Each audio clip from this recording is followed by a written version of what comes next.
स्वागत है एक बार फिर से आपका आवाज अड्डा में। और आज बातचीत हो रही है अमेजॉन की हेरा फेरी की, उसकी धांधली की, उसके गोरख धंधे की, जो उसने भारत के कानूनों को दरकिनार करते हुए, उनको बाईपास करते हुए लंबे समय से काम किया और छोटे रिटेल इन्वेस्टर्स को, छोटे रिटेलर्स को, छोटे सेलर्स को नुकसान पहुंचाया और अपनी कंपनियों को फ़ायदा पहुंचाते रहे। तो इससे पहले हम लोगों ने काफ़ी चर्चा की कि ये पूरा कैसे हुआ, क्या हुआ, लेकिन अब बारी है कि इसको रोका कैसे जाए, क्योंकि ये बहुत फ्रिक्वेंटली है। और खंडेलवाल साहब कह रहे हैं कि सिर्फ यही नहीं है, और दूसरी जो रिटेल कंपनीज है उनमें भी ऐसे ही हो रहा है।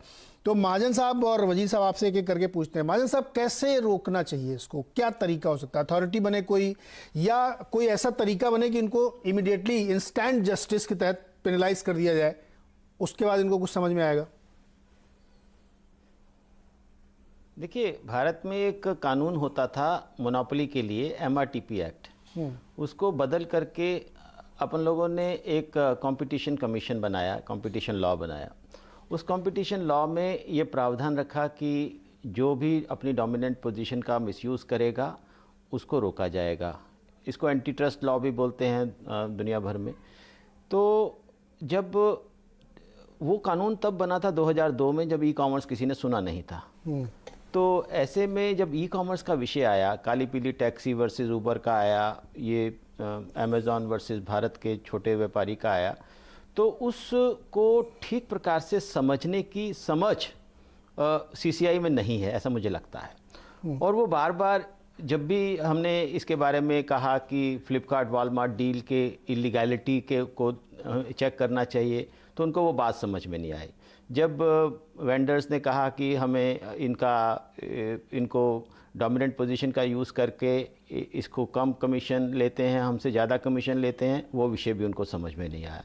यानी कुल मिलाकर के वो इन्वेस्टिगेशन, तो उनको लगता तो है कुछ गलत हो रहा है, इन्वेस्टिगेशन करते हैं, लेकिन इनके इतने बड़े लीगल स्ट्रक्चर्स हैं, इतने बड़े बड़े इनके वकील हैं।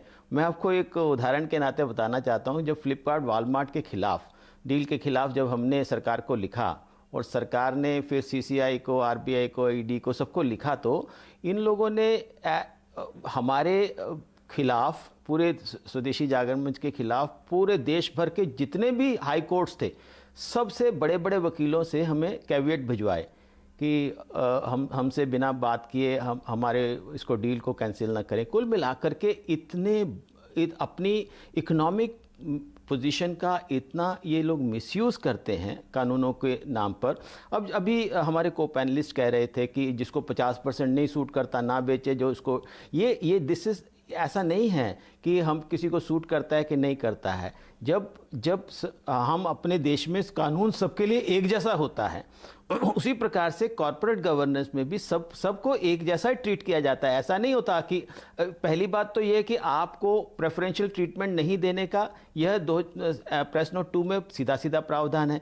ऐसा नहीं है कि किसी को आप 8% लगाएं, किसी को 2% लगाएं, किसी को 50% लगाएं, ये नहीं चल सकता है। तो इसलिए ये जो वर्तमान जो कानून है, चाहे वो ED है, हो सकता है कि इनकी अपनी मजबूरियां रही हों कि वो नहीं कर पा रहे हैं, तो उन कानूनों को बदलने की ज़रूरत है। जैसे कि खंडेलवाल जी ने सही कहा कि ई कॉमर्स एक बड़ा विषय बन गया है। वो ई कॉमर्स। महाजन साहब, एक चीज इससे पहले आगे बढ़े, बीच में आपने एक बात कही कि CCI जो नया वर्जन है वो समझ नहीं पाते हैं कि इसको कैसे डील किया। आपको ऐसा क्यों लगता है CCI या जो सिस्टम है हमारा वो आउटडेटेड है, वो समझ नहीं पा रहा कि इन सब चीज़ों को कैसे डील किया जाए? आपको ऐसा क्यों लगता है?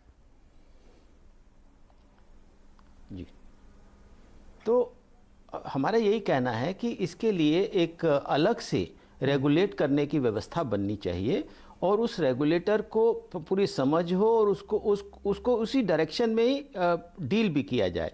तो ऐसे में केवल ये किराना नहीं है, मैंने जैसे कहा, इसके साथ ट्रैवल भी है, इसके साथ एंटरटेनमेंट भी है, इसके साथ और तमाम ऐसे ई कॉमर्स हैं, और उसके साथ कहीं ना कहीं हमारी डाटा प्रिवेसी का भी विषय है, डाटा का मिसयूज़ का भी विषय है, कमर्शियल यूज़ ऑफ डाटा का भी विषय है। यानी अगर किसी कंपनियों के पास इतना डाटा हो कि वो डोमिनेट कर सके, और बाकी जैसे कोई नया ई कॉमर्स प्लेयर आ जाए तो वो बेचारा, उसके पास तो कुछ है ही नहीं, डाटा ही नहीं है, तो वो तो पिछड़ा ही रहेगा। यानी सबको बराबर की अपॉर्चुनिटी, सबको बराबर के अवसर मिले, ये भी हमारा देश का नियम कानून कहता है ना। तो हमारे देश का संविधान कहता है कि सबको बराबर आगे बढ़ने का अवसर मिलना चाहिए। तो इसीलिए डाटा का जो डेमोक्रेटाइजेशन है वो भी बहुत ज़रूरी है। इसके लिए एक वृहत स्तर पर ई कॉमर्स पॉलिसी की बनने की ज़रूरत है और साथ ही साथ उसके रेगुलेटर भी बनाने की ज़रूरत है। जी सानी जी, आपके हिसाब से क्या हमारे जो टूल्स हैं ऐसी मिसचीव एक्टिविटीज़ से लड़ने के, वो पुराने पड़ चुके हैं? क्योंकि अब तो टेक्नोलॉजी का ज़माना है, लाइटनिंग स्पीड से काम होता है और हम सोचते रहते हैं कि अभी कैसे करें, जांचें चल रही, तब तक तो दुनिया आगे बहुत निकल गई। उन्होंने 2-4 और नए धंधे खड़े कर लिए उतने समय में। जी देखिए, टूल्स बाद में आते हैं, पहले आता है प्लेइंग फील्ड कि कानून क्या है, उसके बाद आता है कि किसके पास कितना अच्छा बैट है, किसको बॉलिंग अच्छी आती है। पहले तो कानून बनेंगे ना। तो कानून बनाने का जो है, मेरा ऐसा मानना है कि रेगुलेटरी अथॉरिटी से पहले, मैं उस पर बात पे आता हूँ, कानून जो है ये बार बार जो इंक्रीमेंटल चेंजेस आते हैं कानून में, आप सोचिए कि हम जैसे लोगों को भी जो हर समय इसी इंडस्ट्री के फोकस्ड है, इसी पे काम करते हैं, उनको भी वो समझने में समय लगता है कि पहले क्या बात हुई थी, उसमें थोड़ा सा भी चेंज क्या हुआ, पहले 30% था, अभी 22, क्या चेंजेस हो रहे हैं।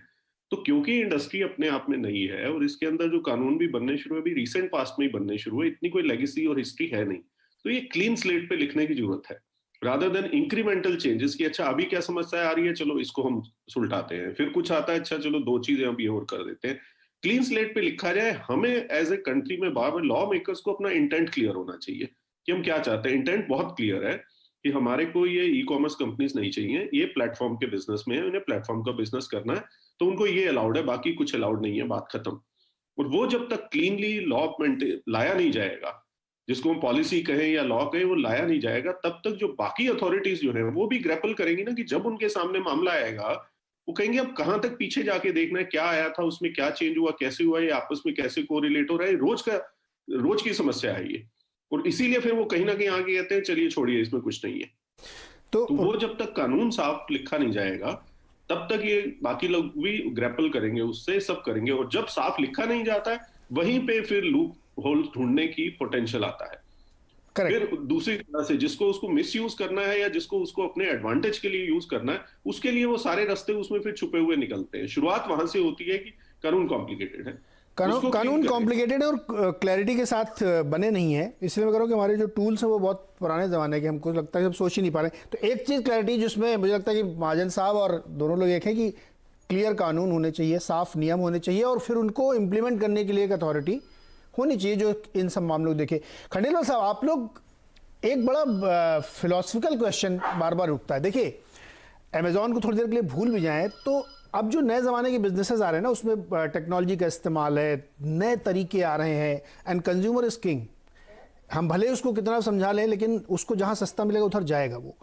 तो क्या जो इंडियन ट्रेडिशनल रिटेलर्स है वो इस चैलेंज को समझ भी रहा है?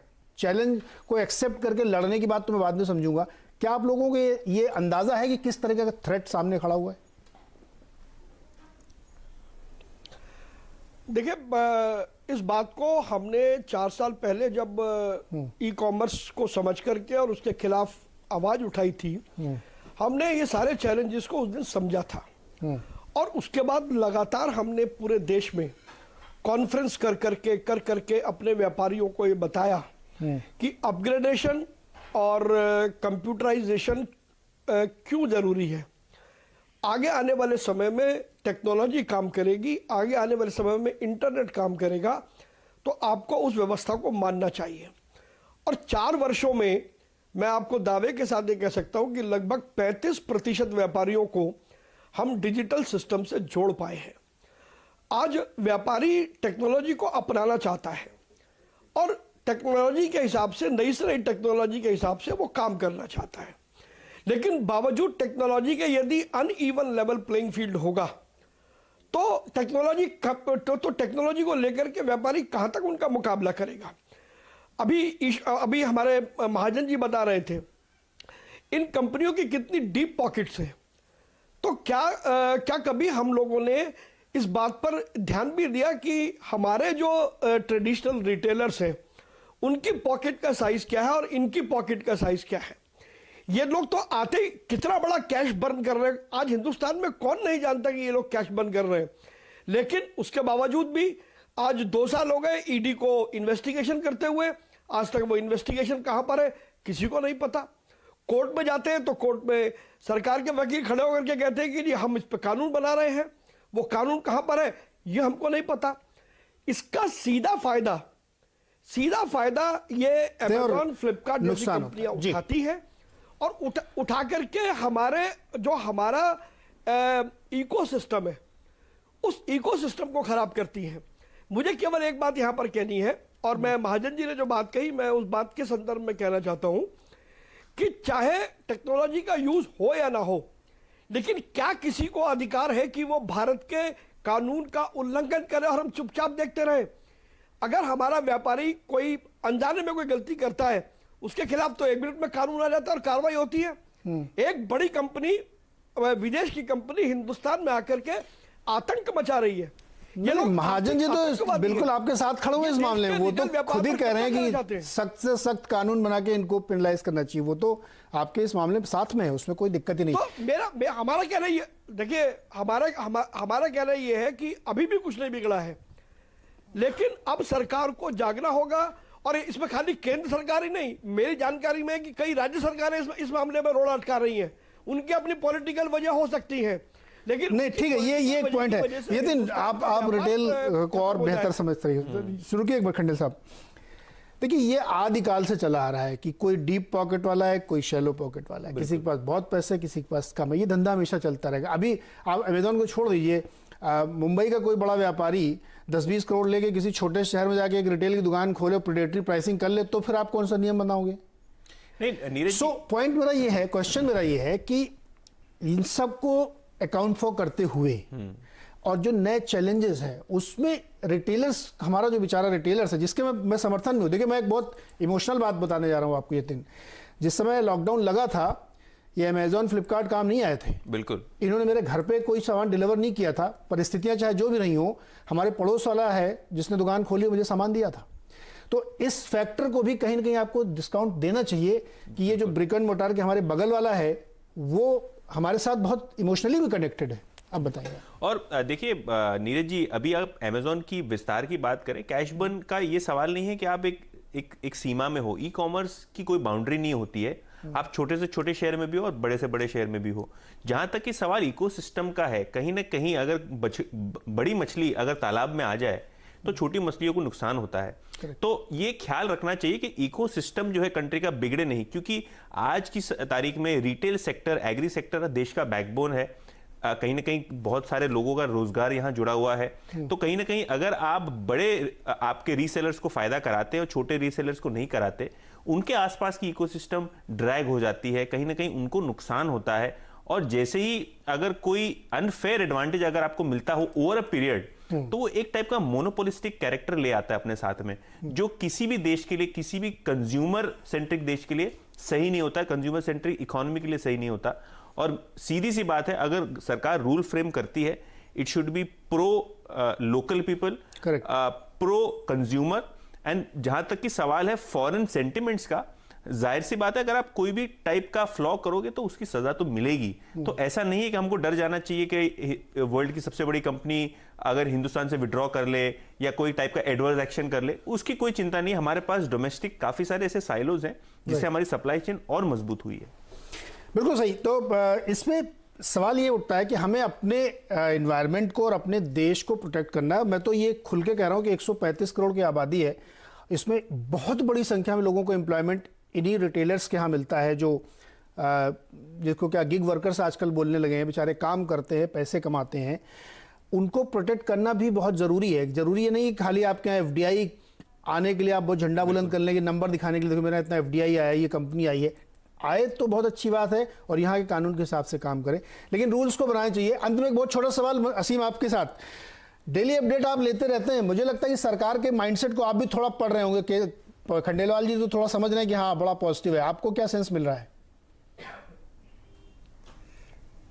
देखिए सेंस सिर्फ यही है कि सरकार को भी लगता है कि लूप होल है इस पॉलिसी के अंदर और सरकार उसको जो है ठीक करने की तैयारी जो है वो भी कर रही है। आप मुझे लगता है कि अगले 1 हफ्ते या 15 दिन के अंदर गाइडलाइंस जो है वो आ जाएंगी, वो समझाएंगी, आपको बताएंगी कि किस तरह से इस लूप होल को प्लग जो है वो किया जाए। तो वहाँ से लूप होल तो प्लग तो हो ही जाएगा जैसे ही सरकार इसको लेकर के गाइडलाइंस जाएगी, लेकिन जो पुराना वायलेशन है उसकी जांच जो है, उसको स्पीड अप जो है वो भी करना पड़ेगा। 2018 से ईडी जो है वो जांच कर रहा है, जांच कहाँ तक पहुंची, क्या हुआ, नोटिस गया नहीं गया। अभी जाकर के बोला है कि डीपीआईटी ने जब लेटर लिखा ईडी को तो उसके बाद जाकर के एफआईआर जो है वो दर्ज की, और एफआईआर दर्ज करके इन्वेस्टिगेशन जो है अब शुरू हुआ। तो अब शुरू हुआ तो उसको कितना वक्त लगेगा, ये थोड़ा सा स्पीड अप प्रोसेस जो है वो करना पड़ेगा। बाकी लूप होल जितने भी है उसको प्लग तो करना ही पड़ेगा। आपको उम्मीद है कि जल्दी हो जाए, क्योंकि कई बार क्या रिपोर्ट 6-6 महीने में आती रहती है तो ये नहीं होना चाहिए। चलिए, समय समाप्त हो रहा है, यहाँ पे शो खत्म करने का वक्त हो गया है। पूरा मसला धोखाधड़ी, रूल को बाईपास करने और ठगने जैसा है। आपने इस देश के तमाम रिटेलर्स को ठगा है, उसमें कानून का भी कुछ दिक्कत है, क्लैरिटी नहीं है। और अब वो समय आ गया कि जब एकदम स्पष्ट रूल बने, और ऐसे रूल ना बने कि ट्विटर को अगर कोई एक ट्वीट डिलीट करवाना है तो 72 घंटे का उसको टाइम दिया जाए। टेक्नोलॉजी के ज़माने में जो सवाल मैंने हरविंदर जी से पूछा था कि हमारे टूल्स बड़े पुराने हैं, हमको लगता है कि हम पता नहीं कौन से ज़माने के नियम बना रहे हैं। अगर आप टेक्नोलॉजी कंपनियों से लड़ना चाहते हैं तो आपको उसी स्पीड से काम करने वाले कानून बनाने पड़ेंगे। आज आप मुझसे एक ट्वीट डिलीट कराना चाहते हो और मुझे 72 घंटे का टाइम दे रहे साहब, उसमें तो पूरा खेल हो जाएगा। तो ऐसे नियम बनने चाहिए कि नोटिस मिलने के 1 घंटे के अंदर डिलीट होना चाहिए। तो मेरा कहने का मतलब ये है कि सरकार कानून स्पष्ट तौर पे बनाए, रिटेलर्स को ध्यान में रखते हुए उनके हितों, क्योंकि बड़ी संख्या का एम्प्लॉयमेंट वहाँ पे है, ये फैक्टर बहुत बड़ा है, इसको भूलना नहीं चाहिए। और जो भी यहाँ पे काम करे वो यहाँ के कानून उसको मानने ही पड़ेंगे। आपको मर्जी है धंधा करिए, मर्जी है छोड़ के चले जाइए। आप ऑस्ट्रेलिया का मैंने अभी उदाहरण बताया कि फेसबुक को करना पड़ा। और एक अंत में बात कहना चाहता हूँ कि दुनिया की 4 टेक्नोलॉजी कंपनीज हैं, अमेजॉन है, गूगल है, फेसबुक है, व्हाट्सएप है और ट्विटर है। यही इस दुनिया को इस समय ड्राइव कर रही हैं। इसको भी समझना बहुत ज़रूरी है, अदरवाइज शायद हम पिछड़ भी सकते हैं। बहुत बहुत शुक्रिया। देखते रहिए सिंह से आवाज़।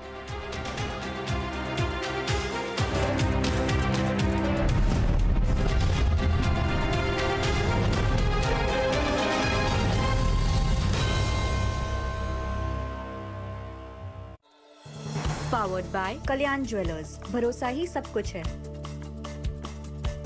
प्रायोजक है ग्लांस, बार बार देखो। तो how is Canada? Cold. Uncle ये सब कुछ लैमिनेटेड? प्रोटेक्शन बारिश और धूल से, जैसे मैच मेकिंग में तुम्हारी जन्म पत्री फुल्ली लैमिनेटेड। जो बेन लड़का टॉल छे, सीलिंग टच करता है, चिक कर पाइशो। नो। लड़की बहुत डिमांडिंग छे। Stop stop stop.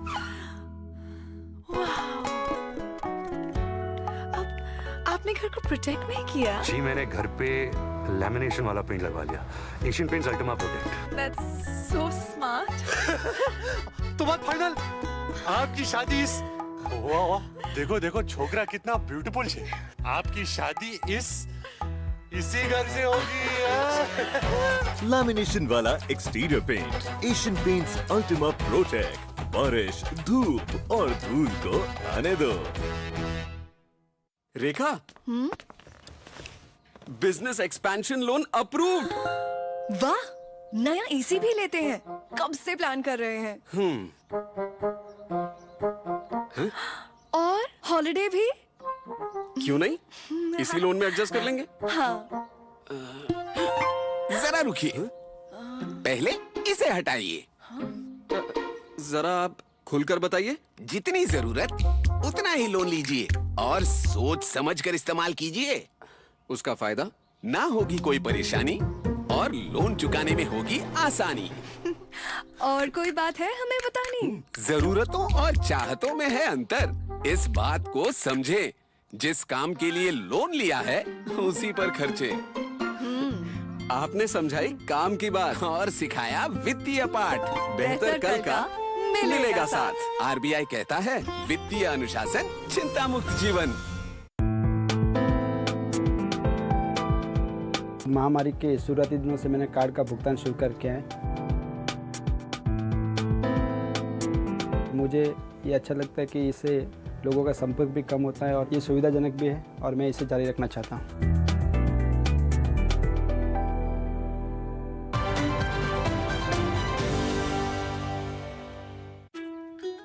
सिचुएशन जो भी हो, अपने फैमिली का ख्याल मैं ही रखती हूँ और उसके लिए मेरा भरोसा सिर्फ नेटमिक्स। मॉम डैड की दवाइयाँ मैं सब नेटमिक्स ऐप से ऑर्डर करती हूँ। मेडिसिन की एक्सपायरी डेट चेक करो, ऑर्डर कंफर्म करो एंड इजी होम डिलीवरी। मैं और मेरी फैमिली का भरोसा सिर्फ नेटमिक्स, इंडिया की अपनी फार्मेसी। ये है टीवी 18 और आप देख रहे हैं CNBC आवाज।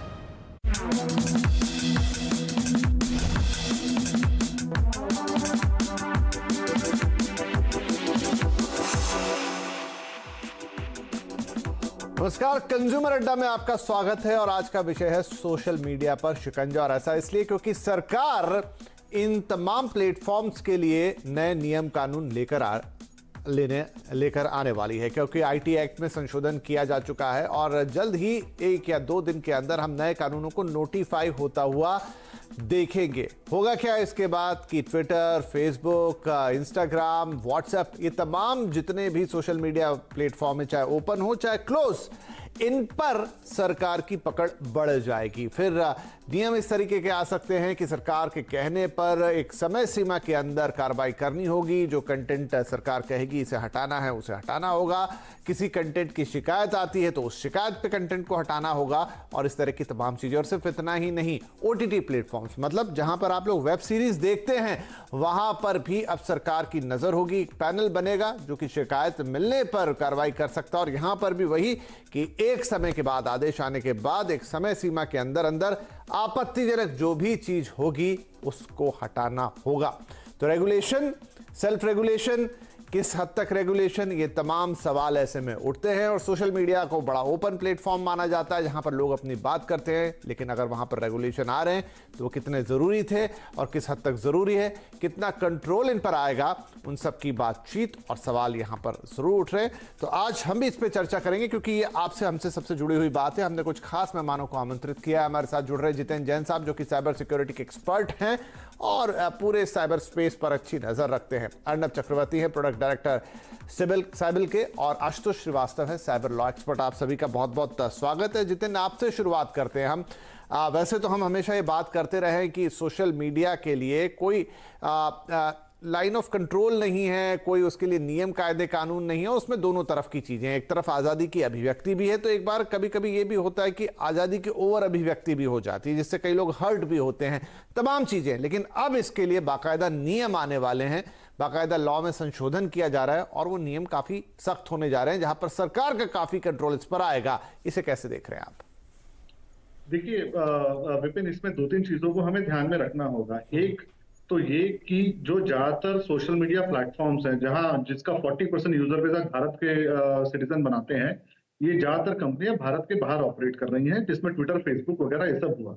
और कई सालों से इनके ऊपर कई बार आरोप लगते रहे। जब क्रिमिनल इन्वेस्टिगेशन में कुछ मदद मांगी जाती है तो कहते हैं एमलेट के थ्रू आइए, या कुछ कंटेंट हटाने के लिए, चाइल्ड पोर्न वगैरह हटाने के लिए, कुछ ब्लैकमेल के केस हटाने के लिए कहा जाता है तो कई बार हफ्ते 2-2 हफ्ते लगा देते हैं। दूसरा एक इशू ये था कि इनकी तरफ से कहा जाता है कि सरकार कई बार अभिव्यक्ति की आजादी को कुचलने की कोशिश करती है। कुछ सेंसिटिव अकाउंट ब्लॉक कराने के नाम लिस्ट में साथ में पैरोडी अकाउंट में भी घुसा दिए जाते थे। आज से 2012-13 में हमें देखने को मिला। एक तीसरी शिकायत यह है कि पिछले 4 साल के अंदर बड़े बड़े जो लोकतंत्र हैं, चाहे वो यूरोप में, ब्रिटेन के अंदर ब्रेक्जिट का रेफरेंडम हुआ, अमेरिका में चुनाव हुआ या भारत के अंदर भी हुआ, डिसइंफॉर्मेशन और फेक न्यूज फैलाकर चुनावों को या जो डेमोक्रेटिक इवेंट्स हैं उनको प्रभावित करने की बहुत कोशिश करी जाती है। दंगे भड़काए जाते हैं, अफवाहें फैलाई जाती हैं। आपने देखा होगा 2 साल पहले भारत के अंदर ही चुनाव से पहले करीबन 50-60 लोगों की मृत्यु हो गई अफवाहों के कारण बैंगलोर और साउथ इंडिया के अंदर। यूएस में भी हुआ, ब्लैक लाइव मैटर्स के अंदर कहा गया कि चीनन ने भड़काया। चीन कहता है कोरोना के खिलाफ यूएस हमारे खिलाफ अभियान चला रहा है। तो सोशल मीडिया को वेपनाइज किया जा रहा है और ये अलग अलग लोग अलग अलग देश में बैठ के इसको स्ट्रैटेजिक ऑब्जेक्टिव्स के लिए कर रहे हैं। भारत के अंदर ये कहा जा रहा है कि आईएसआई और आईएसपीआर जो है दंगे भड़काने के लिए, चाहे सीए हो चाहे फॉरवर्ड प्रोटेस्ट में हो, वहां पे मिस इन्फॉर्मेशन फैलाने के लिए सरकार को और जो आंदोलनकारी हैं उनको भड़काने, बदनाम करने के लिए ये सब कर रहा है।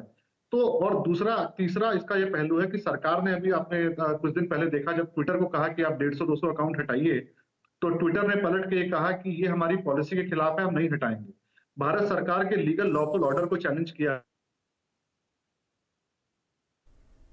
जी, भारत के संविधान के प्रति या भारत के कानून के प्रति विद्रोह आप के रूप में देख सकते हैं। तो सरकार अब ये चाहती है कि जो ड्राफ्ट आईटी रूल्स है, जो ये कहते हैं कि ये जो प्लेटफॉर्म है, जो अपने आप को इंटरमीडियरी कहते हैं कोर्ट के अंदर, कि हमारी कोई जवाबदेही नहीं है, क्योंकि न तो हम कंटेंट से छेड़छाड़ करते हैं, न हम कंटेंट डालते हैं, न हम कंटेंट को मॉडिफाई करते हैं। तो उसके कारण अब ये कहा जा रहा है, अगर आप ये अपने आप को बताना चाहते हैं तो कंटेंट की फिर जिम्मेदारी भी आप लीजिए, अगर आप ये अभिव्यक्ति की आजादी और इस तरह की सरकार के आदेश नहीं मानेंगे तो उसके लिए सरकार अब ये तय करे। और सबसे बड़ा इसके अंदर जो दो फायदे हैं, पहला कि यूजर को, आज भारत के अंदर डेटा प्राइवेसी कानून नहीं है, तो यूजर के अधिकारों को सशक्त किया जा रहा है। और ये कहा जा रहा है कि अगर कोई भी सोशल मीडिया प्लेटफॉर्म अगर मनमाने तरीके से किसी भी यूजर के अकाउंट को ब्लॉक करेगा, हटाएगा, तो उसे उस यूजर को एक अपील का अधिकार देना होगा। दूसरा ये कहा जा रहा है कि हर बड़ा जो एक सोशल मीडिया प्लेटफॉर्म है जिसके 10-50 लाख 1 करोड़ यूजर भारत के अंदर है, उसको एक ग्रीवियंस ऑफिसर भारत के अंदर 24 घंटे काम करने के लिए अपॉइंट करना होगा, बाहर बैठ के नहीं होगा, और इन कंपनियों को भारत के अंदर दफ्तर खोलने होंगे। और आखिरी बिंदु, विपिन जी आप भी परिवार के व्यक्ति हैं, हम सबके घरों में हम देख रहे हैं कि स्पेशली ये जो कोरोना के बाद जो नेटफ्लिक्स और ओटीटी प्लेटफॉर्म का जो इतना बड़ा यूसेज भारत के अंदर एक बड़ा है, आपको पारिवारिक सीरियल के नाम पे पॉर्न परोसा जा रहा है। कोई ऐसा सीरियल और अच्छी वेब सीरीज आज नहीं बची जिसमें माँ बहन की गंदी गालियां नहीं, भद्दी गालियां नहीं है। कई बार धार्मिक भावनाओं को भड़काने के कंटेंट आ रहे हैं और सरकार बेबस है। तो सरकार अब ये चाहती है कि इस तरह का जो कोई भी कंटेंट है, जो अगर एडल्ट कंटेंट है या अब्यूजिव कंटेंट है, उसको एज की रेटिंग दी जाए, जो सेंसर बोर्ड भी करता है। इसका मतलब ये नहीं है कि कोई रेस्ट्रिक्शन, सेंसरशिप या रेगुलेशन का अधिकार है। एक तरह से एज की रेटिंग दी जा रही है कि अगर 12 साल से छोटा बच्चा है तो आप उसको कम से कम पोर्नोग्राफी या एडल्ट सीरीज ना परोसे। आप देखिए हर सीरीज के अंदर खुलेआम सॉफ्ट पॉर्न मतलब इन प्लेटफॉर्म्स के ऊपर बांटा जा रहा है, ये आपको भी पता है। बिल्कुल, और इसीलिए इस पर रेगुलेशन बनाने की बात आ रही है। दोनों ही चीजें हैं, ओटीटी प्लेटफॉर्म्स भी और सोशल मीडिया भी। आशुतोष साहब, तो अब इस नए नियम के अंदर बड़े सारे बिंदु हैं। 24 घंटे के अंदर कंटेंट हटाना होगा, 72 घंटे के अंदर कार्रवाई करनी होगी, और तो ये भी है कि सरकार को जो लंबे समय से सरकार की मांग रही है कि आप टेलीग्राम हो गया, व्हाट्सएप जैसे जो कि क्लोज प्लेटफॉर्म है, उनके इंक्रिप्शन भी सरकार ने कहा है कि उन्हें देने होंगे। ओपन प्लेटफॉर्म पे तो सब देख लेते हैं, लेकिन जो इंक्रिप्टेड है वो भी सरकार ने मांगे हैं। तो इस लिहाज से यहां पर दोनों इसके साइड होते हैं कि एक तरफ जो अभिव्यक्ति वाली बात अभी कर रहे थे जितेंद्र साहब, और दूसरी तरफ ये भी है कि इसमें लोगों की प्राइवेसी भी है, लोगों की तमाम चीजें हैं। लेकिन कहीं ना कहीं अगर एक कंपनी ये कहे कि मैं सिर्फ इंटरमीडिएटरी का काम कर रही हूं, बाकी मेरी कोई जिम्मेदारी नहीं है, तो कहीं तो जिम्मेदारी तय करनी पड़ेगी। जी जी जी, देखिए पहले जो था, जो हमारा इंफॉर्मेशन टेक्नोलॉजी एक्ट है वो 2000 का है, और आज से मतलब 21 साल हो गए उसको, उस लॉ को बना के। अब उसके अंदर बहुत सारे चेंजेस होते गए, नए नए इंटरमीडियरीज आते गए मार्केट में, और उस तरीके से वो डेटा जो है सामने पब्लिश होता रहा। लेकिन देखिए क्या है कि जो सेक्शन 79 था पहले आईटी एक्ट में, वो बहुत सारा एग्जम्पशन देता था इंटरमीडियरीज को कि वो कोई भी डेटा के लिए वो लायबल नहीं थे। अगर कोई ट्रांसमिट होता है, कोई जो है डेटा यहाँ से वहां जाता है, इंफॉर्मेशन पब्लिक में जाता है, प्राइवेसी पब्लिक में जाती है, तो उसके लिए वो जिम्मेदार नहीं थे। उनको बहुत सारे एग्जम्पशंस दिए हुए थे सेक्शन 79 में, जैसे मैंने बताया। तो उस सेक्शन को जो है एक तरीके से काफी अमेंड किया जा रहा है। इस पर्टिकुलर इंटरमीडियरीज जो गाइडलाइंस है, गाइडलाइन रूल्स अब जो बना रहे हैं 2018 में, इसके अंदर उनको बहुत तरीके से लायबल बनाया गया है इंटरमीडियरीज को। अब जो है वो इंडिया में उनको जो है नोडल ऑफिसर्स जो है, जिसको डिजिटल इंटेलिजेंस यूनिट उनको लगाना होगा हर जगह पे, मतलब कंट्री में, जो 24 आवर्स जो है फंक्शनिंग होगा। और अगर कोई भी इंटरमीडियरी को अगर कोई नोटिस भेजा जाता है, पहले वो सोते रहते थे, कोई जवाब नहीं देते थे, अब उनको विद इन 3 डेज जो है 72 आवर्स के अंदर जो है उसका पूरा जवाब देना होगा। और अगर कोई भी कंटेंट अगर वो पब्लिश करते हैं, ट्रांसमिट करते हैं, किसी की भी प्राइवेसी को अगर सामने वो लाते हैं, तो उसके लिए वो जो है हर तरीके से लायबल होंगे, जो वो पहले नहीं था। तो इन सब चीजों को देखते हुए ये पब्लिक के लिए और बहुत हद तक कंज्यूमर प्रोटेक्शन का भी जो है इसमें समावेश किया गया है कि लोगों का जो है राइट्स प्रोटेक्ट किया जाए। और इसके अलावा जो बहुत सारे साइबर फ्रॉड्स हो रहे हैं, उसको रोकने के लिए ये काफी मददगार होगा।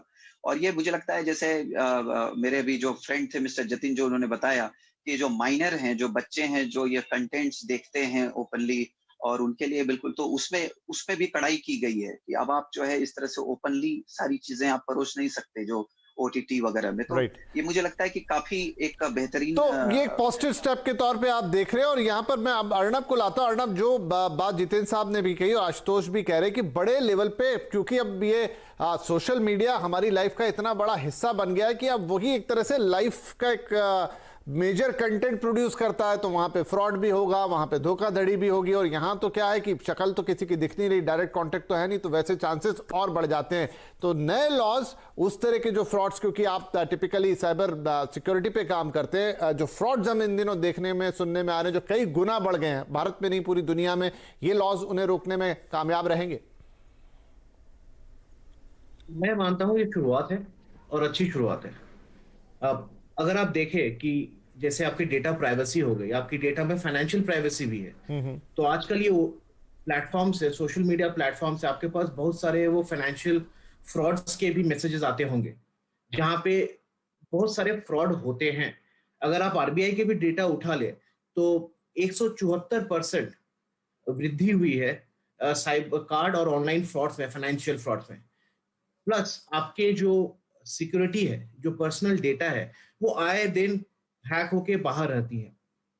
तो ये सारी चीजें जो लॉज आ रही हैं, उनसे ये होगा कि जो प्लेटफॉर्म्स जो सिर्फ कंटेंट आज तक बोलती रही हैं कि हम सिर्फ कंटेंट दिखाते हैं, उन पे हमारा कोई पकड़ नहीं है, वो भी लायबिलिटी में आ जाएंगी।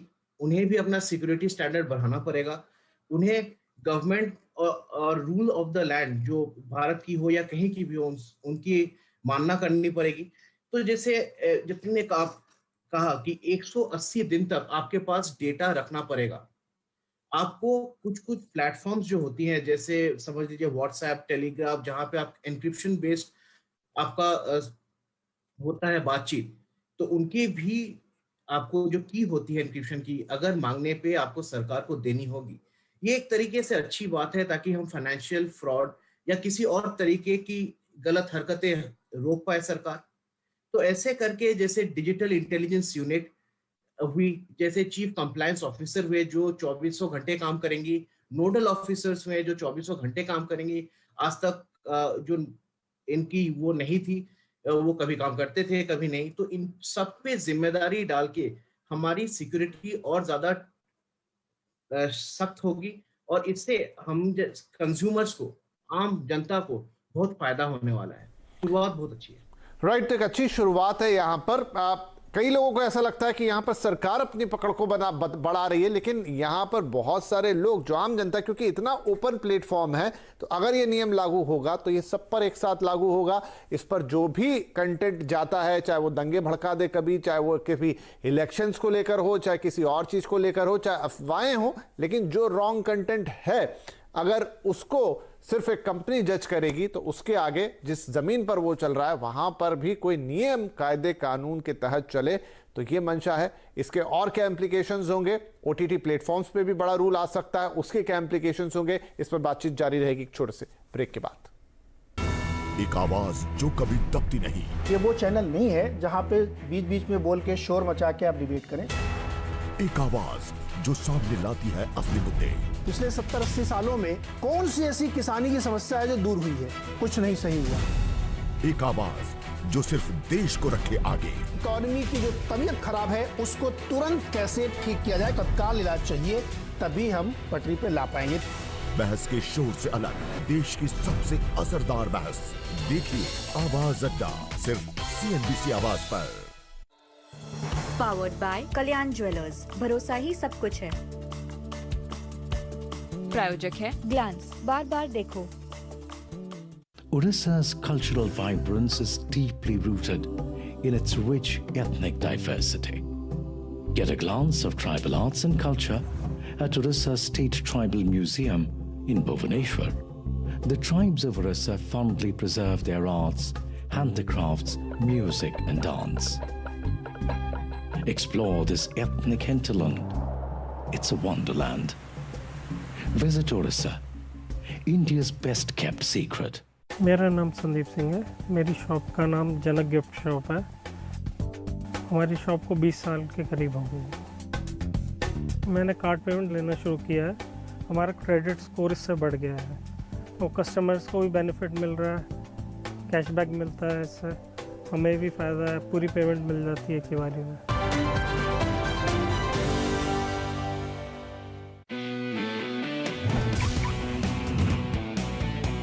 Let others catch up. The all-new i20 Turbo, born magnetic.